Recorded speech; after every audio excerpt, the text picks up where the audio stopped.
বাংলাদেশের বীর ছাত্র জনতা, নারী শিশু, কৃষক, শ্রমিক, সকল শ্রেণী পেশার মানুষ, সর্বস্তরের জনগণ বিশ্বকে দেখিয়ে দিয়েছে বাংলাদেশের জনগণ বন্দুকের সামনে বুক পেতে দিতে রাজি, তবুও তারা স্বৈর শাসনকে মেনে নিতে রাজি নয়।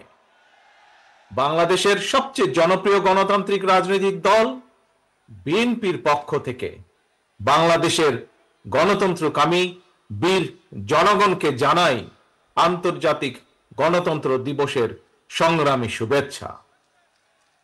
প্রিয় ভাই বোনেরা, গণতন্ত্র প্রতিষ্ঠার সংগ্রামে শহীদী মৃত্যুবরণ করেছেন যারা, আহত হয়েছেন যারা, হাত পা চোখ হারিয়ে চিরতরে পঙ্গুত্ব বরণ করেছেন, দেশের গণতান্ত্রিকামী জনগণ আজীবন তাদের এই আত্মত্যাগ এবং অবদান শ্রদ্ধার সঙ্গে স্মরণ করবেন। হতাহতদের প্রতিটি পরিবারের প্রতি অবশ্যই রাষ্ট্র তার যথাযথ দায়িত্ব পালন করবে বলে আমরা বিশ্বাস করি।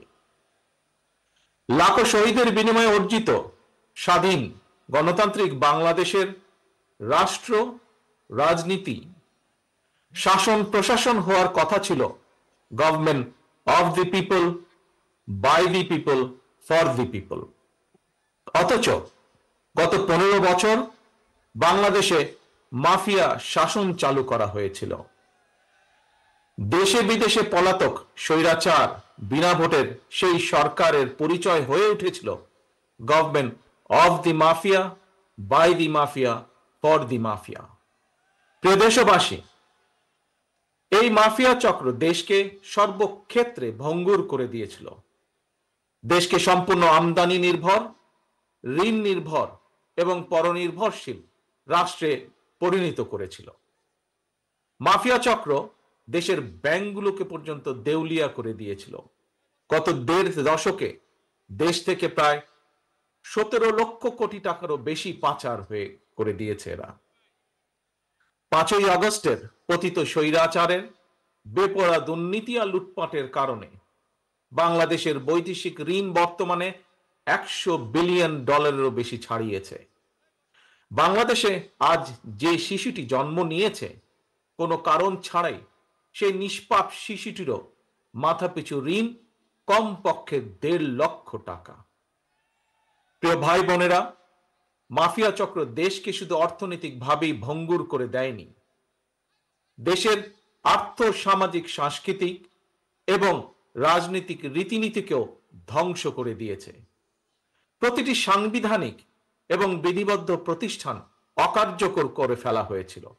খোদ বিচার বিভাগকেই ফ্যাসিবাদের সূতিকাগারে পরিণত করা হয়েছিল।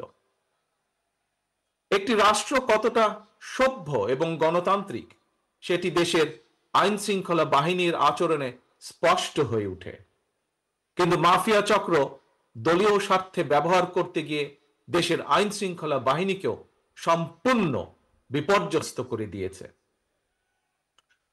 গণতন্ত্রকামী প্রিয় ভাই ও বোনেরা, অন্যায়, অনিয়ম আর অরাজকতার বিরুদ্ধে গণবিস্ফোরণে মাফিয়া চক্রের প্রধান দেশ ছেড়ে পালানোর পর দেশে মাফিয়া শাসন শোষণের অবসান ঘটেছে।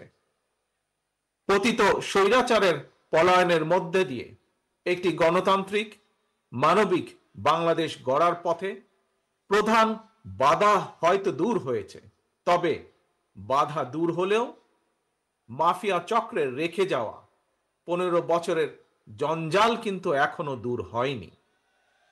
এই জঞ্জালকে দূর করে জনগণের, বাংলাদেশের জনগণের ভোটে জনগণের কাছে জবাবদিহিমূলক একটি গণতান্ত্রিক সরকার প্রতিষ্ঠার লক্ষ্যে অন্তর্বর্তীকালীন বর্তমান সরকার কাজ করছে।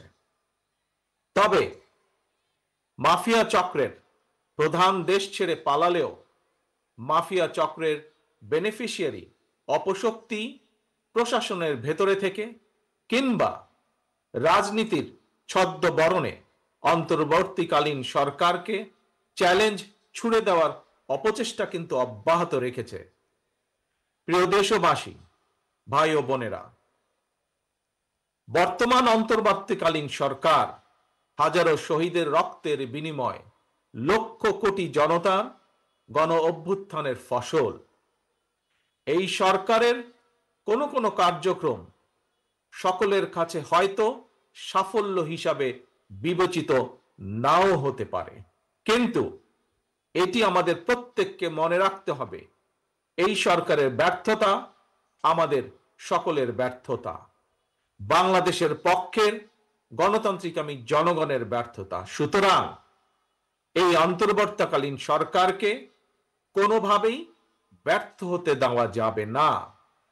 দেশে বিদেশে থেকে নানা রকমের উস্কানিতেও জনগণ অন্তর্বর্তীকালীন সরকারকে ব্যর্থ হতে দেবে না।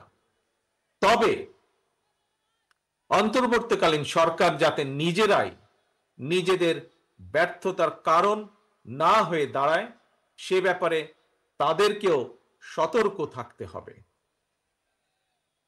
বাংলাদেশ কিংবা যে কোনো দেশেই গণ অভ্যুত্থানের মাধ্যমে গঠিত সরকার অবশ্যই জনগণের সরকার।